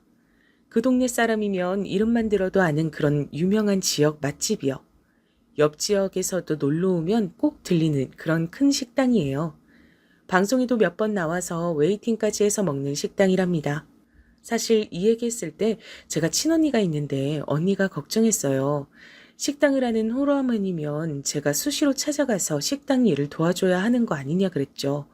하지만 시어머니는 저에게 단 한 번도 도와달라고 하지 않으셨습니다. 애초에 제가 가서 도와주지 않아도 직원들이 워낙 많으니까 제가 가지 않아도 된다고 했었고요. 생각보다 많이 큰 식당이었어요. 저는 오히려 어머님 식당이 너무 커서 놀랐던 기억도 나요. 남자친구가 전혀 티를 내지 않아서 몰랐죠. 남편의 형은 성격이 남편과 비슷했어요. 무난했단 말이죠. 형제가 둘 다 예민하지 않고 말도 많지 않았어요. 그리고 아주버님은 매우 바쁘셨습니다. 그래서 잘 볼 수가 없었어요. 이렇게 무난한 성격들 덕분에 시어머니는 홀로 형제를 키우면서 엄청나게 힘든 일은 없었다 그러더라고요. 그리고 뒤에서도 말하겠지만 사실 시어머니는 정말 최고랍니다. 제가 다른 복은 없어도 시어머니 복은 정말 많아요. 단순히 재력만 좋으셨던 게 아니고 성격도 정말 좋으셨습니다. 이건 뒤에 가서 더 자세히 말씀드릴게요. 그런데 제가 시댁에 가서 제일 놀랐던 게 뭔지 아세요? 시어머니도 형도 남편도 평범했는데 형님, 그러니까 남편 형의 아내가 정말 놀라웠어요. 왜냐면 정말 제가 이때까지 봤던 사람 중에 제일 밝았어요. 저를 보자마자 어머, 동서될 분이세요? 정말 반가워요. 제가 얼마나 기다렸는지 몰라요. 하시면서 반겨주셨어요. 사실 이미 결혼한 친구들이 저한테 고부 관계 스트레스보다 며느리 관계 스트레스가 더 크다 그랬거든요. 그리고 언니도 저한테 형님이 이미 있다고 하니까 걱정했었고요. 제 성격에 당하고 살 수도 있다고 무슨 일 일어나면 자기한테 꼭 말하라고 했었죠. 그런데 저를 처음 보자마자 저렇게 반겨주셔서 저는 너무 행복했어요. 친언니한테 자랑도 할 정도로요. 어머, 동서 친언니가 있어요? 그럼 더 잘 됐다. 언니처럼 편하게 대해줘요. 형님은 정말 텔레비전에 나오는 연예인들보다 성격이 밝더라고요. 저는 낯을 굉장히 많이 가리는 편이라 시댁 가족들에게 어떻게 다가가야 하나 정말 걱정이 많았어요. 하지만 어머니도 절 따뜻하게 맞이해 주시고 형님도 절 반겨주시니까 결혼 초반에 굉장히 기분이 좋았어요. 남편한테 듣기론 형님은 그 지역 토박이래요. 그래서 남편 어머니의 식당이 커가는 것을 다 직접 보고 자랐다고 하더라고요. 아주버님과도 아주 어렸을 때부터 알던 사이였고요. 그래서 시댁에 갈 때 형님이 있을 때와 없을 때는 확실히 분위기가 달랐어요. 시어머니가 혼자 산다고 제가 말했죠? 형님은 혼자 사시는 시어머니에게 정말 거짓말 안 하고 이틀에 한 번씩은 찾아갔대요. 찾아갈 때마다 먹을 것도 사가고 가서 어머님 맛있는 것도 많이 사드리고 그랬다 그러더라고요. 시어머니가 혼자 주택에 사셨는데 주택 사시는 분들은 아시겠지만 관리를 엄청나게 해줘야 하잖아요. 손이 너무 많이 가서 힘든데 그런 사소하게 챙겨야 하는 것도 형님이 하셨대요. 심지어 아니 여행도 둘이 다녔대요. 제주도 여행을 시어머니와 며느리 둘이 가는 게 가능한 건가요? 여러분, 심지어 그런 제안들은 다 형님 입에서 나왔다고 하더라고요. 그렇게 지극정성으로 챙기니 저도 슬슬 눈치가 보이기 시작했어요. 저희 시어머니 성격상 저한테 절대 뭐라 눈치 주시는 분은 아니세요. 그래도 제가 아무리 묻어내도 바보가 아니잖아요. 형님이 매번 저렇게 나서니까 나도 같은 며느리 입장이니까 눈치가 보였어요. 그 누구도 저에게 너도 좀 챙기라고 그렇게 말하진 않았죠. 그냥 저렇게 행동하니까 슬슬 불편해지더라고요. 친구들한테 말하니 형님이 고단수라던데 그땐 그 말이 뭔지도 몰랐어요. 언젠가 너무 신경 쓰여서 남편에게 말했던 적이 있어요. 여보, 근데 형님 저러시는 거 아주버님이 시킨 건 아니겠지? 형이 누구한테 그런 거 시킬 사람이냐? 그냥 현수 혼자 저러는 거야. 당신 너무 저기에 신경 쓰지 않아도 돼. 무시하려 해도 같은 며느리니까 좀 불편한 건 사실이야. 당신은 여자가 아니라 완전히 내 마음을 모르겠지만 말이야. 당신 나처럼 묻어놓은 줄 알았는데 아니네. 아니 이 사람 진짜 왜 이래? 장난이야. 근데 정말 무시해도 돼. 형수 저러는 거 당신 딱 보면 모르겠어? 어머니 가게 물려받으라 그러는 거잖아. 식당이 가면 갈수록 더 유명해지고 있잖아. 그거 노리고 그러는 거야. 이제야 해답이 보이는 기분이었어요. 저는 전혀 눈치를 채지 못하고 있었는데 바로 가게를 노리고 시어머니에게 잘해준 거라고 하더라고요. 남편 말이 사실인지 아닌진 모르겠으나 일단 얘기를 듣고 보니 그럴 수 있는 얘기더라고요. 사실 시어머니 식당이 커서 요리를 하거나 서빙을 하진 않아요. 이미 직원들이 수십 명은 근무 중이라 정말 딱 계산만 하시거나 혹은 오픈 때랑 마감 때만 나가세요. 만약 형님이 가게를 이어간다면 고생은 안 하고 편하게 돈만 만질 수 있게 되는 거죠. 이미 다 키워놓은 가게니까요. 그리고 정말 날이 갈수록 커져서 다른 지역에서도 분점을 내자고 계속 식당이 찾아오곤 했어요. 이렇게 큰 식당을 물려받게 된다면 정말 말 그대로 돈다발 위에 앉게 되는 상황이었죠. 어쨌든 남편 말대로 저와는 상관이 없으니 나는 나대로 살아야지 생각했는데 이런 비교되는 마음은 제가 아이를 낳고 나선 더 심해졌어요. 아주버님과 형님에겐 아들이 한 명 있었습니다. 그리고 저도 몇 년 뒤에 똑같이 아들을 낳았어요. 같은 성별이라 둘이 친하게 지내느라 형님과도 자연스럽게 더 자주 만나게 됐습니다. 아주버님이 워낙 바쁘다고 했잖아요. 그래서 집에 잘 없으셨어요. 형님이 우리 집에 놀러 오면 같이 애들도 공동 육아하고 밥도 먹으며 친하게 지냈었죠. 친언니한테도 형님이 잘 챙겨줘서 너무 좋다고 말했었는데 어느 날 남편이 저한테 그러는 거예요. 형수도 진짜 대단해. 아기를 어떻게 매일 보여줘? 저는 정말 깜짝 놀랐어요. 형님하고 일주일에 2번은 만나는데 저한텐 시어머니 얘기를 전혀 하지 않으셨거든요. 제가 무슨 말이냐고 남편에게 물어봤더니 형님이 글쎄 시조카를 매일 시어머니에게 보여주고 있다는 거였어요. 그것도 가게로 찾아가서 보여줬대요. 찾아갈 수 없으면 영상통화로 보여주고 있었다는 거예요. 안부 인사 겸 매일매일 연락한다던데 전 정말 꿈에도 몰랐어요. 제가 형님에게 시어머니한테 언제 찾아가 볼까 얘기해도 그냥 아무 말 없이 웃길래 저도 그냥 넘겼었거든요. 저한텐 그래놓고 뒤론 매일 시어머니를 찾아가고 있었다니 조금 배신감도 들더라고요. 시어머니는 저에게 싫은 소리를 하시는 분이 아니니까 전혀 몰랐죠. 오히려 시어머니는 저에게 임신했을 때부터 정말 많이 챙겨주셨어요. 몸에 좋다는 온갖 귀한 음식들도 사주시고 용돈도 많이 주셨어요. 심지어 제가 부담스럽게 느낄까봐 다 남편 통해서 전해주셨죠. 오죽하면 제가 저희 친정의 시어머니 자랑됐어요. 친언니에게도 나 딴 건 몰라도 시어머니 복 하나는 타고났다고 했을 정도로요. 제 친언니도 인정할 정도였습니다. 시어머니는 신기할 정도로 알아서 필요한 것 때가 되면 다 챙겨주셨거든요. 정말 전 시어머니가 저렇게 행동해 주시니까 너무 감사하면서도 또 죄송스러웠어요. 그러면서 아무리 시어머니가 무던하시더라도 저렇게 형님처럼 지극정성으로 대하는 것과 아닌 것은 당연히 차이가 날 수밖에 없다고 생각했어요. 신혼 때 비교됐던 마음이 훨씬 커지게 되었어요. 그래도 형님이 혼자 저러는 걸 누가 말리겠나요? 그냥 사람 자체가 챙기는 것 좋아하나 보다 좋게 생각하려고 노력했었죠. 이 뒤로도 종종 잊을만 하면 형님은 저랑 비교되는 행동을 했죠. 아무리 제가 좋게 생각해 보려고 노력해봐도 형님이 저렇게 나오시니 자꾸 마음이 속상하더라고요. 자꾸 제가 부족하게끔 보이더라고요. 저도 나름 노력한다고 하는데 형님에 비하면 보잘것없어서 그게 속상했어요. 하지만 그럴 때마다 남편이 저렇게 행동하는 거 언제까지 갈 것 같냐고 우리는 우리의 길을 걷자고 해서 위안 삼았죠. 형님은 저를 대놓고 미워하거나 견제하거나 그러진 않았어요. 하지만 은근히 저러니까 제가 화내기도 애매하더군요.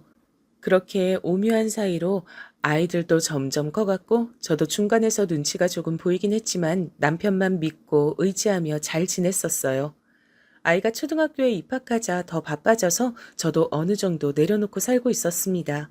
아, 이렇게 말하니까 저는 시댁에 못해준 것처럼 생각하실 수도 있는데 전혀 아니에요. 저희 친정에서도 시어머니가 혼자 사시니까 많이 챙겨주라 말씀하셨고 저도 시어머니가 싫지 않고 오히려 잘 만났다고 생각해서 나름 도리는 하던 상황이었습니다. 형님처럼 매일 연락은 하지 못해도 주기적으로 찾아갔었고 명절이나 생신 때도 섭섭치 않게 챙겨드렸어요. 다만 형님처럼은 못해줬다 이거죠. 둘이 여행을 간다거나 그런 거요.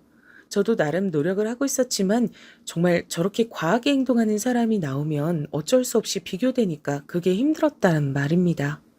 그리고 얘기가 나와서 말인데 저는 시어머니를 정말 좋아해요. 진짜 제가 다른 건 몰라도 시어머니 복은 확실히 있는 편이라고 자부해요. 제 성격이 워낙 조용하고 내성적이어서 때때로 형님 기분을 따라가기가 힘들었는데 시어머니는 단 한 번도 비교하시거나 그러진 않으셨어요. 사실 당연히 사람이니까 자기한테 잘해주는 사람이 좋잖아요. 당장 제가 시어머니라고 생각해봐도 저는 저한테 잘하는 며느리가 더 이쁠 것 같거든요. 그런데도 시어머니는 저에게 내색 한 번 하신 적이 없어요. 그래서 지금까지도 참 감사합니다. 아무튼 그러던 어느 날 남편이 저녁 먹다 얘기를 꺼냈어요. 형수가 어머님한테 식당 옆에 카페 하나 차리고 싶다 그랬다네? 갑자기 무슨 카페? 말 그대로 식당이 백반집이니까 옆에서 카페 차리면 서로 좋은 영향 줄 것 같다 그랬다네. 어머니는 그거 듣고 당신이 돈 내주신다 그랬나 봐. 아, 그래? 잘 됐네. 자기 괜찮아? 뭐가? 형수한텐 카페 차려주는데 자기한텐 아무것도 없잖아. 난 그냥 이렇게 사는 게 운명인 거 보지 뭐. 제가 이렇게 얘기하자 남편은 크게 웃었어요. 저의 이런 점이 좋다나 뭐라나. 그런데 진심이었습니다. 저는 어머님이 형님한테만 카페를 차려주셔도 아무렇지도 않았어요. 그리고 이미 시어머니는 저한테 충분히 잘해주셨거든요. 여기서 오히려 바라는 게 민망해질 정도였습니다. 그런데 어머님도 저한테 연락이 오더라고요. 아가, 만약 너도 카페 차리고 싶으면 언제든 말해. 카페가 아니어도 좋으니까 뭐든 하고 싶은 말해. 전 정말 괜찮아요, 어머님. 너는 애가 왜 이렇게 욕심도 없고 착하기만 하니? 저는 진짜 괜찮았는데 옆에서 오히려 난리가 났더라고요. 심지어 어머님 가게에 찾아가도 직원분들이 저를 보면 괜찮냐고 그러더라고요. 형님은 그렇게 신이 나서 카페를 열었어요. 저도 가서 몇 번 도와줬는데 형님이 종종 그러더라고요. 동서도 좀 몇 번 가서 얼굴 비추고 가게 하나 열어달라 그래. 저는 정말 그냥 이대로 평범하게 살고 싶은데 형님은 그게 아니었나 봐요. 심지어 카페를 열고 나선 더 심해졌어요. 아예 붙어 있겠다. 틈만 나면 식당으로 가서 시어머니한테 갔다 그러더라고요. 어머님 식당이 정말 지역 명소가 돼서 주변에 카페와 식당들이 생기기 시작했는데 형님이 카페를 바로 옆에다 차리니 자연스럽게 매출도 많이 올랐어요. 또 같은 식구가 하는 거니까 단골분들도 많이 찾아주셨어요. 저는 사실 저 정도로 노력하면 식당 그냥 물려받았으면 좋겠더라고요. 형님은 카페를 열고 눈에 띄게 얼굴이 좋아졌어요. 하고 다니는 차림도 많이 달라졌죠. 사람이 여유가 생기니까 하고 다니는 행세가 많이 달라지더라고요. 저한테 형님은 가끔 흘러가는 말로 동서, 돈이 최고야 라고 말했던 게 기억이 나요. 아무튼 그렇게 살고 있었는데 남편이 이번엔 시어머니가 형님 어머님한테도 가게 하나를 열어줬다고 하더라고요. 무슨 가게냐고 물어보니까 옷가게래요. 형님 친정이 여유롭지 않다는 건 알고 있었어요. 전 형님도 형님이지만 시어머니도 정말 대단하다는 생각이 들었습니다. 며느리는 아들하고 같이 사니까 가게 차려줄 수 있지만 사돈까지 챙기시다니 정말 대단하다는 생각만 들었어요. 형님도 정말 대단했죠. 저는 친정이 아무리 어려워도 대놓고 우리 친정 도와달라고 말 못할 것 같은데 형님은 시어머니한테 부탁도 잘하더라고요. 그뿐만이 아니었어요. 형님은 아이를 사립학교에 보내고 싶었나 봐요. 시어머니한테 부탁해서 아주 비싼 학교에 보냈어요. 어머님이 우리 아이도 저 학교에 보내라고 하셨지만 저는 그냥 평범하게 키우고 싶어서 거절했습니다. 아이가 커가면서 형님의 사치도 점점 심해졌어요. 전 그냥 아이는 아이답게 키우고 싶었거든요. 그런데 형님은 아니었나 봐요. 어디서 처음 듣는 브랜드의 옷을 입히고 어디 학원을 보내야 하고 그런 게 굉장히 심했어요. 그럴 때마다 시어머니는 또 엄청나게 지원해 주셨죠. 그리고 시어머니의 식당처럼 형님의 카페도 장사를 잘하는지 많이 바빠졌어요. 제가 몇 번 찾아갈 때마다 직원들도 꽤 많아 보였고요. 카페 옆으론 호프집이 있었습니다. 젊은 남자 사장이 하는 곳이었는데 저와 남편도 종종 갔었던 기억이 나요. 분위기가 굉장히 좋아서 몇 번 찾아갔었습니다. 형님도 카페 바로 옆에 있는 가게니까 자주 가더라고요. 그래서 다 함께 일 끝나고 맥주도 마시고 그랬죠.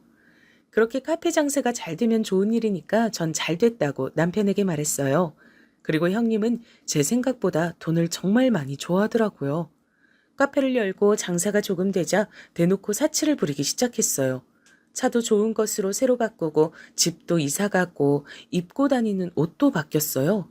남편이 어느 날 저녁 먹다 저에게 말했죠. 형수, 돈 좋아하는 건 알겠는데 너무 노골적이라 보기가 안 좋아. 그 말을 듣고 생각해 봤어요. 형님이 아무리 카페가 잘 된다고 하더라도 하고 다니는 건 그 이상이었거든요. 남편이 살짝 말해주기론 아주버님도 알고 계신다고 그러더라고요. 물론 버는 만큼 쓰는 건 중요하다고 생각해요. 하지만 그 정도가 심해지니까 보기가 안 좋았어요. 심지어 어머님 식당에 가서 주인 행세하기 시작했다 그래요. 그래도 어머님이 그 지역에서 몇십 년 동안 키워온 식당인데 좀 너무한다고 생각했어요. 어머님이 자기한테 카페도 차려주고 친정에도 옷가게를 차려주니까 완전 자기 세상이 된 거죠. 형님은 그것을 숨길 생각도 하지 않았습니다. 오히려 자기가 돈이 많으니까 여기저기 자랑도 많이 했습니다. 여행도 정말 많이 다니더라고요. 이상했던 건 그렇게 놀러 다니는데 아주버님하고 시조카는 같이 데리고 다니질 않더라고요. 혼자 뭐가 그리 좋은지 잘 놀러 다니고 했어요. 카페가 잘 되면서 시어머니를 찾아가는 것도 빈도가 많이 줄더라고요. 남편은 그걸 보고 저럴 줄 알았다고 얘기했어요. 시어머니는 내색조차 하지 않으셨고요. 그래서 시조카가 오히려 종종 우리 집으로 와서 같이 밥도 먹곤 했습니다. 제가 엄만 어디 가셨냐고 물어봐도 시조카는 그때마다 모른다 그러더라고요. 도대체 뭐라고 돌아다니길래 애도 방치하고 저러는 건지 의아했어요. 그렇게 노골적으로 잘하더니 이제 받을 만큼 받으니까 저러고 돌아다니는 건가 생각 들었어요. 우리 가족만 그렇게 생각한 건 아니더라고요. 제가 식당에 가서 일손을 도우려고 하면 오히려 단골 손님들이 저에게 말씀해 주셨어요. 둘째가 제대로 된 사람이지. 첫째 며느린 이제 살판 난 게 보여. 그럴 때마다 전 그냥 웃기만 했습니다. 그러면서 한편으로는 시어머니가 상처받지 않으셨으면 좋겠더라고요. 그러던 어느 날 아이가 학교에서 돌아와 간식을 먹이고 학원에 보내자마자 연락이 왔어요. 동서, 지금 어디야? 큰일 났어. 어머니 갑자기 쓰러지셨어. 빨리 병원으로 와. 주소 문자 보내줄게. 형님의 전화였어요. 어머니가 쓰러졌다길래 너무 놀라서 일단 남편에게 전화로 상황 설명을 했고 바로 병원으로 달려갔죠. 도대체 이게 무슨 일인가 너무 놀랐습니다. 정말로 손이 덜덜 떨려오더라고요. 설마 돌아가시는 건 아니겠지 생각하며 마음 졸였어요. 택시를 타고 불이 나게 달려간 병원엔 형님 혼자 있었어요. 그런데 평소와 달리 형님은 침착하더라고요. 오히려 제가 더 놀라서 당황한 채로 여기저기 이상은 없냐고 간호사들에게 물어보고 있었어요. 1인실로 옮기고 겨우 진정하고 있는데 의사 말을 들어보니 원인은 아직 모르겠으나 일단 깨날 때까지 기다려달라더라고요. 검사 결과를 보니 막 엄청나게 몸에 이상은 없지만 깨어날 때까지 옆에서 간호는 필수라는 말을 하길래 알겠다 그랬죠. 바로 남편에게 전화를 걸어 상황 설명을 하고 병실로 들어왔는데 형님이 저한테 말을 하는 거예요. 형님은 확실히 평소와는 달랐어요. 저는 정말 다른 사람인 줄로만 알았어요. 동서, 난 어머님 간호 절대 못해. 정말 죽어도 못해. 동서가 좀 했으면 좋겠어. 내가 500만 원 줄게. 그걸로 간호 부탁해. 아, 내가 그동안 어머니한테 잘했던 거 알지? 이제 동서가 좀 노력해봐. 전 저 말을 듣자 너무 당황스러워서 아무 말도 하지 못하고 형님만 바라보고 있었어요. 내가 얼마나 고생했는데 노인네 매일 찾아가고 옆에서 가게 하면서 챙기고 둘이 여행 가느라 얼마나 스트레스 받았었는데 아 잘됐다. 설마 동서 어디서 본 건 있어가지고 뭐 유류분 이런 거 주장할 건 아니지? 사람이 그렇게 살면 안 돼. 어머님 식당이 생각보다 매출이 진짜 좋더라. 얼마나 돈이 되겠어? 그동안 고생했던 거 보상받을 생각하니까 너무 좋다. 동서, 도대체 언제 가시나 했더니 이제 가시네? 제가 알던 형님이 맞나 싶어서 정말 아무 말도 하지 못하고 있었어요. 이제까지 그렇게 시어머니를 챙긴 사람이 맞나 싶어서요. 정말 지극정성으로 챙기더니 막상 시어머니가 쓰러지니까 저렇게 나오는 거예요. 제 남편 말대로 정말 재산을 노리고 행동한 게 맞았어요. 동시에 정말 괘씸한 마음이 들었죠. 시어머니가 형님에게 해준 게 얼만데 저러는 건지 정말 너무하다고 생각했습니다. 시어머니가 받기만 한 건 아니잖아요. 형님한테 카페도 차려주고, 아니, 심지어 형님 친정도 가게를 차려줬는데 어떻게 저럴 수가 있죠? 그리고 시어머니는 며느리들에게 정말 잘해주셨어요. 제가 생각할 땐 오히려 아들들보다 며느리들에게 더 잘해주셨던 것 같아요. 단순히 물질적으로만 지원해 준 것도 아니고 전 살면서 제사나 명절 때문에 스트레스 받았던 적이 단 한 번도 없었습니다. 항상 시어머니는 귀찮은 거 절대 시키지 않으셨어요. 오히려 저희에게 힘든 거 있으면 말하라 그러셨죠. 그리고 시어머니는 저희 친정에도 정말 잘해주셨거든요. 형님 친정에 가게 차려주시면서 저에게도 넌지시 물으셨어요. 물론 저는 괜찮다며 거절했지만 시어머니는 한 달에 한 번은 저희 친정에 선물을 보내셨어요. 이외에도 제가 현실적인 고민으로 힘들어할 때 정말 많은 도움을 주셨어요. 저는 물론 남편이 좋아서 결혼한 거지만 시어머니와 가족이 되어 즐거웠어요. 정말 저에게 시어머니는 그런 존재였습니다. 제 친구들도 저희 시어머니 같은 분 없다 그랬거든요. 그런데 시어머니한테 그렇게 받을 거 다 받아놓고 저러면 안 되지 않나요? 전 또 할 말을 하는 성격이라 바로 형님에게 말했죠. 형님, 그건 아닌 것 같아요. 어머님 간호야 제가 할 수 있지만 그런 식으로 말씀하시면 안 되죠. 뭐야? 이제야 착한 척해? 왜 이래? 그동안 나만 가게 열어서 배 아팠구나? 그러니까 이번에 잘하란 거야. 조언해주는 건데 왜 그래? 진짜 인간이 어떻게 저럴 수 있나요? 아주버님과 남편도 병원에 도착해서 들어왔어요. 무슨 일이냐고 묻길래 의사가 말한 대로 원인은 모르겠으나 눈 뜨실 때까지 일단 기다려야 된다고 말했어요. 다행히 몸에 긴급한 병이 있는 것은 아니니 안심하라고도 말했죠. 저는 형님이 저렇게 말했다는 것을 남편에게 말을 할지 말지 정말 고민이 많았어요. 하지만 확실했던 건 저런 소리를 들어버린 이상 시어머니 간호는 제가 해야겠다고 생각했죠. 일단 남자들을 돌려보내고 제가 형님에게 말했어요. 형님, 돈 안 주셔도 돼요. 어머님 간호는 제가 할 테니까 가서 일 보세요. 동서, 일해놓고 나중에 딴소리 하면 안 돼. 알지? 전 재산 필요 없어요. 식당도 물려받을 일 없어요. 정말 궁금하시면 남편한테 가서 물어보세요. 정말 진심이었어요. 형님도 나가고 시어머니를 보는데 마음이 아팠습니다. 혼자 남편이 빨리 죽고 얼마나 힘드셨겠어요. 작은 백반 가게에서 저렇게 지역 맛집이 될 때까지 얼마나 고생하셨을까요? 또 며느리가 저렇게 앞뒤가 다를 줄 누가 알았겠어요?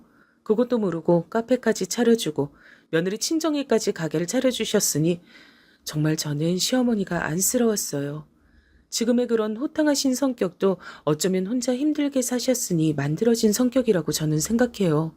자식들에게 절대 짐이 되는 분도 아니고 오히려 잘해주려고 노력하시는 분이거든요. 며느리들한텐 더욱 잘해주시죠.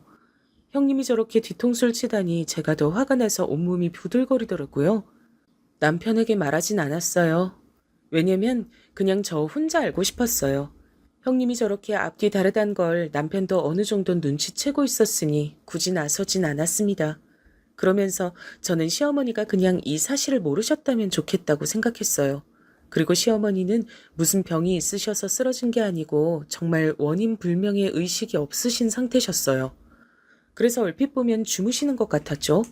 의사 말에 의하면 그냥 정신적 충격을 받아 잠시 잠이 든 상태라고 하더라고요. 암에 걸렸다던가 뭐 특별히 어디가 안 좋아서 쓰러진 건 아니고 정말 정신적인 문제라 그랬어요. 스스로 일어나실 때까지 기다려달라고 하시더라고요. 그래서 간호는 딱히 힘들지 않았어요. 오히려 너무 심심해서 아들도 병원으로 종종 불러서 할머니에게 말 걸어보라고 하고 그랬어요. 남편이 저한테 고맙다고 말했지만 제가 하는 건 그냥 정말 옆에서 어머니가 눈을 뜨는지 안 뜨는지 지켜보는 것이어서 힘들진 않았습니다. 형님은 시어머니가 쓰러져서 병원에 있는 동안 저에게 어떠한 연락도 없었어요. 가끔 오히려 아주버님이 방문하셨죠. 아주버님은 굉장히 바쁘신 분이셨어요. 그런데 짬을 내서 시어머니를 보러 오시더라고요. 그런데 저는 형님 얘기를 먼저 꺼내고 싶지 않아 일부러 말을 안 했는데 아주버님이 오히려 저에게 물어보시더라고요. 집사람 혹시 안 들렸나요? 아까 병원 간다고 하던데. 그래요? 제가 못 봤나 봐요. 형님은 그새 거짓말도 하고 돌아다녔나 봐요. 병원은 무슨. 정말 저는 시어머니가 쓰러지고 형님 코빼기도 보지 못했어요. 형님을 생각할수록 점점 화가 나기 시작하더라고요. 그래도 그냥 참자 생각하며 넘겼어요. 그러면서 속으로 저렇겐 살지 말아야지 다짐했어요. 친언니에게도 전화해서 형님 욕을 했어요. 돈의 요물을 떠나서 사람이 저렇게 앞뒤 다르게 행동하니까 너무 없어 보인다고 욕했던 기억이 나요. 그렇게 몇 주가 지났을까요? 어머니가 그날따라 조금 이상했어요. 부정적으로 이상하다는 건 아니고요. 뭔가 평소와는 달랐어요. 손가락이 그날따라 움직이는 기분이 들었어요. 그리고 뭔가 표정이 다른 기분이 들더라고요. 마침 형님이 그때 전화가 오길래 얼떨결에 받아서 그대로 말했더니 자기가 오겠다는 거예요. 그래서 알겠다고 말하고 기다렸습니다. 그리고 아주버님과 제 남편에게도 차례로 전화해서 어머님 상태를 설명했어요. 제일 먼저 형님이 병원으로 왔습니다. 형님 얼굴도 정말 오랜만에 보는 거였어요. 형님은 도착해서 절 보고도 그냥 지나치더니 간호사한테 가서 상황 설명하더라고요. 사람이 변해도 어떻게 저렇게 변할 수 있을까요? 그리고 정말 기적적으로 시어머니가 눈을 뜨셨어요. 어머님! 형님은 거의 오열하기 시작했어요. 어머님, 제가 얼마나 걱정했는지 아세요? 시어머님의 이불을 부여잡고 형님은 그동안 자기가 걱정하느라 너무 속상했다, 가게 일이 손에 잡히질 않더라 등등 말을 하기 시작했어요. 반면 시어머니는 평온하셨습니다. 저는 형님 보고 진정하라 하고 이렇게 세웠어요. 시어머니가 깨어났으니 간호사와 의사들이 들어왔죠. 몇 가지 물어보고 이상 있는지 건강 상태를 확인하기 시작했어요. 정말 다행히 시어머니는 건강에 치명적인 이상이 있었던 것은 아니었습니다. 의사는 오늘 하루 지켜보고 내일 퇴원해도 좋다 그랬어요. 특별히 나쁜 점은 보이지 않다고 그랬죠. 저는 정말 걱정을 많이 했었는데 다행이라고 생각했습니다. 어머님, 그동안 정말 너무 걱정 많았어요. 제가 진짜 밥도 안 넘어가더라고요. 형님이 옆에서 또 걱정을 많이 했다고 말했어요. 그만해라. 듣기 싫다. 그 순간 시어머니가 소리를 지르셨어요. 저는 시어머니가 저렇게 소리 지르는 걸 처음 봤어요. 그리고 듣기 싫다니? 이게 무슨 일인가 싶어 시어머니를 쳐다봤죠. 사실 너무 놀랐습니다. 눈 뜨시자마자 저러실 줄은 몰랐거든요. 네가? 내 걱정을 해? 그런 사람이 둘째한테 돈 줄 테니까 간호를 시켜? 뭐? 그동안 고생? 내가 그때 다 듣고 있었어. 세상에. 알고 보니 시어머니는 쓰러지셔서 병원에 실려오셨을 때 다 듣고 계셨다는 거예요. 그런데 여러분, 더 충격적인 말은 뒤에 나오는 말이었어요. 카페랑 사돈댁한테 마련해준 가게도 다 빼라. 명인 내 명이니까 그냥 내가 다 처분해야겠어. 어머님, 갑자기 왜 이러세요? 갑자기? 내가 너 호프집 사장하고 바람난 거 모를 줄 알아? 그 소리에 옆에서 듣던 제가 더 놀랬습니다. 바람이라니? 그것도 호프집 사장하고? 형님은 망부석처럼 굳어서 아무 말도 하지 않았어요. 내가 너네 같이 아파트 들어가는 거 보고 놀라 쓰러졌는데 손바닥으로 하늘을 가려라. 정말 어떻게 그럴 수가 있어? 내가 정말 분통 터져서 살 수가 없다. 그 순간 아주버님과 남편도 병실에 들어왔어요. 시어머니는 아들들을 보자 눈물을 흘리셨어요. 아이고, 불쌍한 내 아들. 어떡하니 정말. 아주버님과 남편은 이유를 모르니 영문을 모르겠다는 표정이었어요.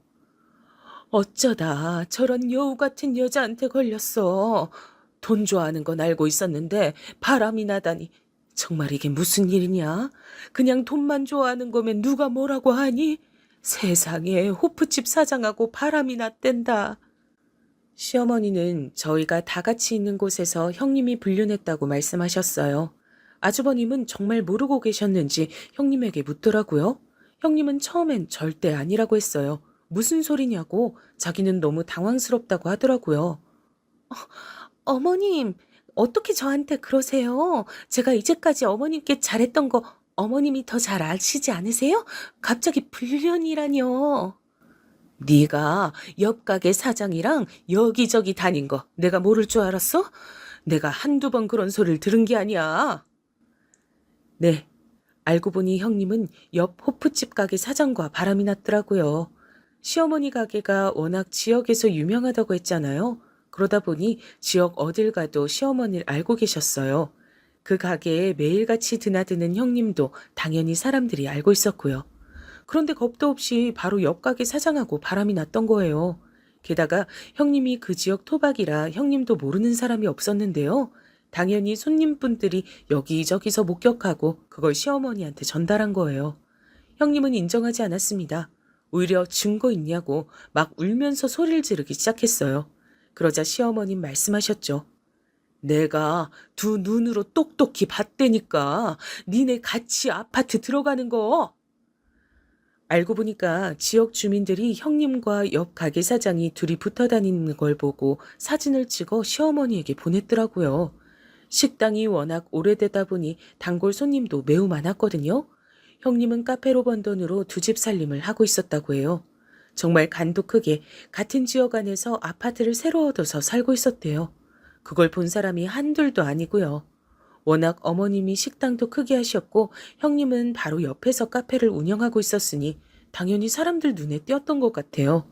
게다가 불륜남도 바로 옆 가게에서 호프집을 운영하고 있으니 식당을 몇 번만 왔어도 알아차리고도 남을 사실이었죠.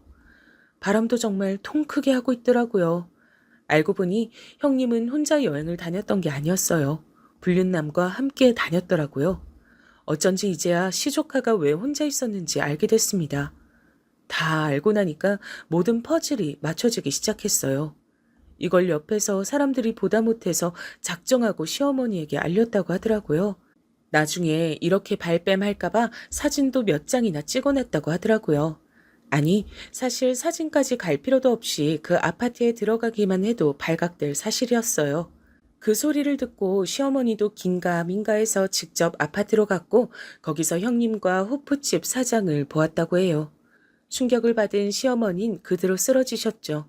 시어머니는 안 그래도 불륜 사실을 알고 충격을 받으셔서 쓰러지셨는데 간호도 못하겠다는 소리를 듣고 일어나질 못하셨다고 하셨어요. 그러면서 저한테 고맙다고 하시더라고요. 누워 계셨지만 정신이 완전히 나간 것은 아니었다고 하더라고요. 중간에 제가 어머님께 뭐라고 말한 것도 기억하시고 제가 아들을 데려와서 할머니한테 인사하라고 한 것도 기억하셨죠. 그것도 모르고 형님은 오히려 좋다고 더 불륜남과 돌아다녔나 봐요. 그렇게 형님은 증거와 증인들이 너무나 많았고 바로 아주버님은 이혼 소송을 하셨습니다. 그동안 그런 병원 간다 하고 호프집 사장하고 놀러 다닌 거냐고 소리 지르셨죠. 아주버님은 배신감이 장난이 아닌 것 같았어요. 남편도 옆에서 너무 놀랐는지 굳어있더라고요. 재산을 노리고 저랬던 것은 알고 있었지만 불륜이란 건 정말 상상도 못했습니다. 남편도 그냥 형수가 정신 나간 줄 알았지 저렇게 불륜하며 돌아다닐 거라곤 상상하지 못했다 했어요. 나중에 다 알고 나서야 가지가지 한다고 형수 욕을 했죠. 또 이 좁은 지역에서 간도 크다고 생각했죠. 같은 동네 살면 사실 한 다리 건너면 다 아는 사이잖아요. 카페와 형님 친정에 구해준 가겐 애초에 어머님 명의였다고 하더라고요. 어머님이 절 따로 불러서 말씀하셨어요. 아가, 네가 카페 이어서 해라. 어머님, 제가 과연 잘할 수 있을까요? 전 정말 괜찮아요. 아, 못할 건 뭐냐? 아니면 명의 변경을 해줄 테니까 가게 나가지 말고 돈만 벌어. 내가 정말 고마워서 그래. 그리고 예전부터 내가 너무 못해준 것 같아 신경 쓰였어.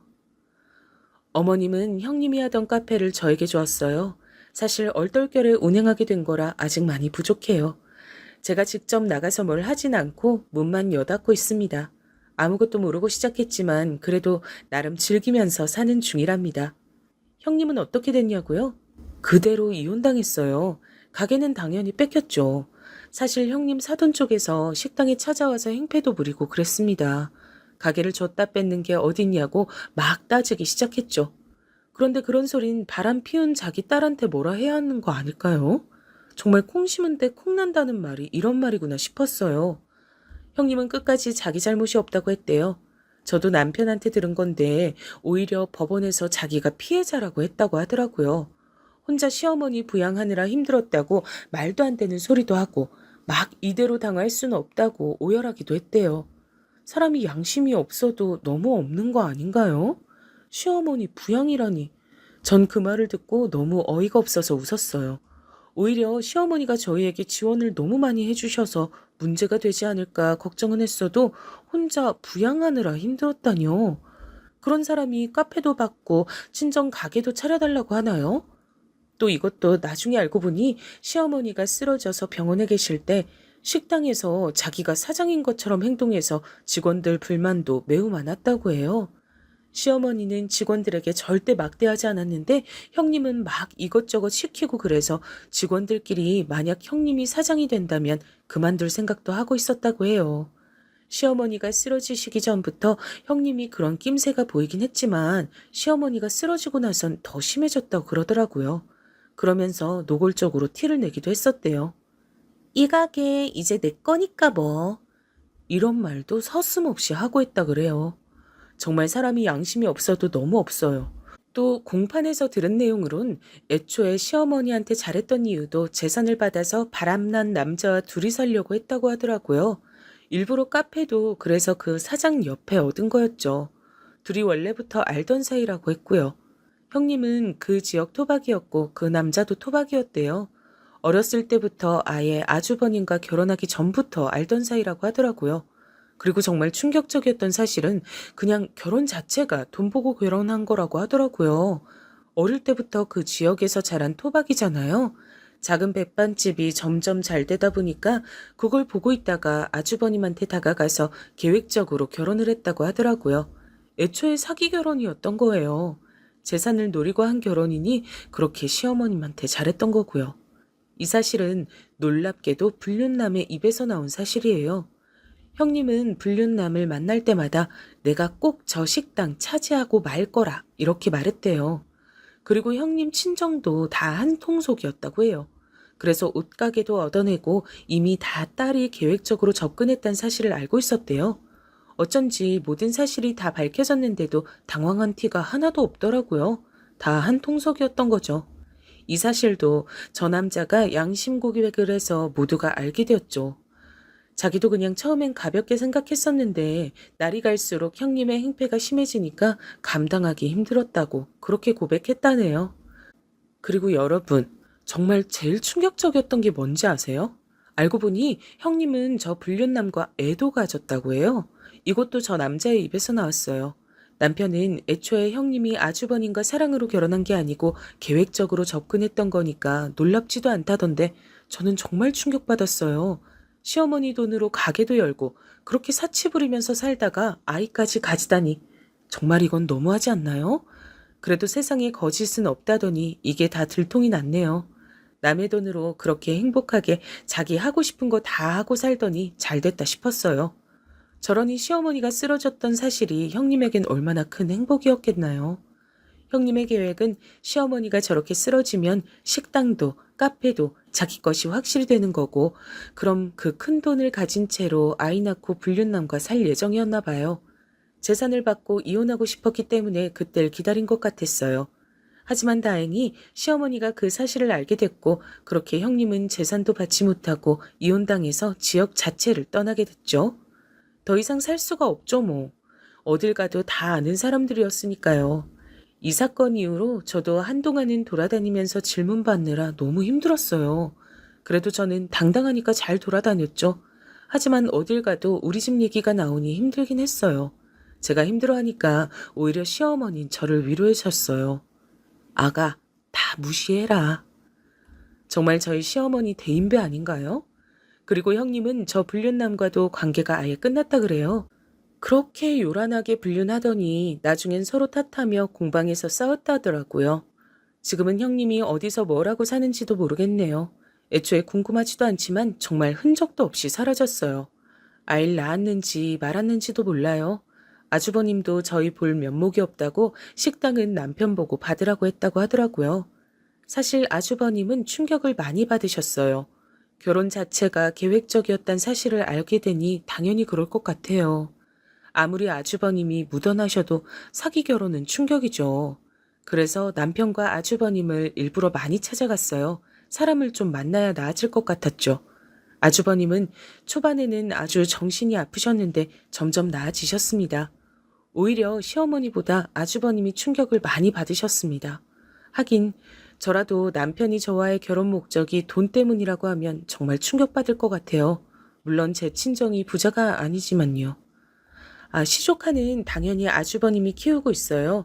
이것도 나중에 들은 사실인데 형님은 아이에게도 신경을 안 썼다고 하더라고요. 저는 정말 몰랐는데 시조카의 입에서 나온 사실은 정말 충격적이었어요. 알고 보니 형님 정말 나쁜 사람이더라고요. 형님은 시어머니에게 아이를 보여줄 때만 예뻐했대요. 만약 시댁에 가지 않는 날엔 밥도 제대로 차려주지 않았다 그래요. 배고프다고 하면 알아서 먹으라고 했대요. 학교도 그 좋은 고급 사립학교에 가고 싶지 않았는데 안 가겠다고 하면 소리를 지르고 나가라고 하니 어쩔 수 없이 갔다고 하더라고요. 그리고 시어머니가 쓰러져서 병원에 계실 때도 형님은 살판 나서 불륜남과 노느라 아이는 챙기지 않았다고 하네요. 아주버님이 매우 바빠서 집에 잘 못 들어가셨는데 시조카는 그럴 때마다 혼자 집에 있었다고 해요. 기본적으로 밥도 잘 챙겨주지 않았고요. 그 소리를 듣는데 시조카도 너무 안쓰러웠어요. 시조카는 오히려 엄마가 이제 같이 살지 않고 아빠와 할머니랑 살게 됐다고 듣자 눈에 띌 정도로 좋아했어요. 시어머니는 시조카의 얘기를 듣자마자 바로 당신 집으로 데려왔어요. 어머님이 손주들에게 정말 잘해주셨거든요. 시조카한테도 잘해주셨지만 저희 아이에게도 최고였죠. 저희 아이도 할머니 보러 가자고 하면 정말 좋아해요. 아주버님도 처음엔 모르셨다가 나중에 시조카의 얘기를 듣고서는 그만 힘들어하셨어요. 저런 이상한 여자 때문에 힘들어하는 것은 시간 낭비라고 하시더라고요. 이 사건을 겪으면서 전 정말 그냥 착하게 사는 게 최고라고 느끼게 됐죠. 그리고 거짓말은 결국 들통난다는 사실도 다시 한번 깨달았습니다. 그 뒤로도 시어머니는 저에게 틈만 나면 잘해주시려고 노력하셨습니다. 제가 친언니가 있다고 했잖아요. 언니와 함께 운영하라고 요즘 유행하는 대형 카페도 따로 차려줬어요. 그렇게 저는 얼떨결에 카페 2개를 운영하게 됐는데 제가 분명 자신 없다고 거절했었는데 그냥 뭐 하지 말고 그럼 통장으로 들어오는 돈이나 세라고 하시더라고요. 친언니가 제가 너무 묻어내서 속 터지는 경우가 많았는데 오히려 살다 보니까 이런 행운도 찾아온다고 정말 신기해했네요.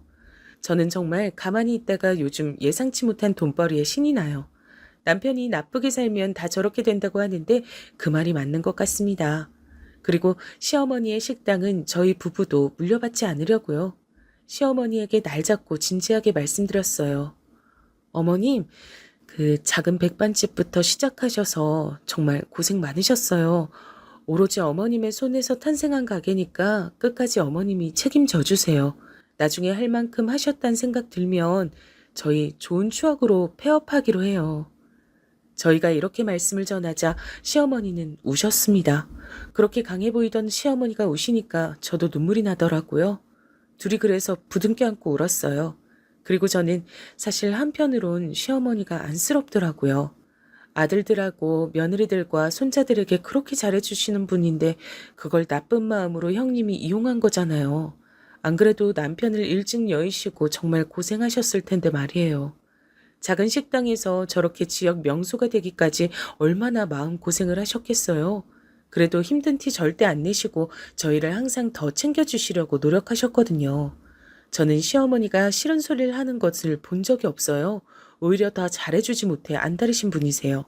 저렇게 좋으신 분인데 정말 마음이 쓰이더라고요.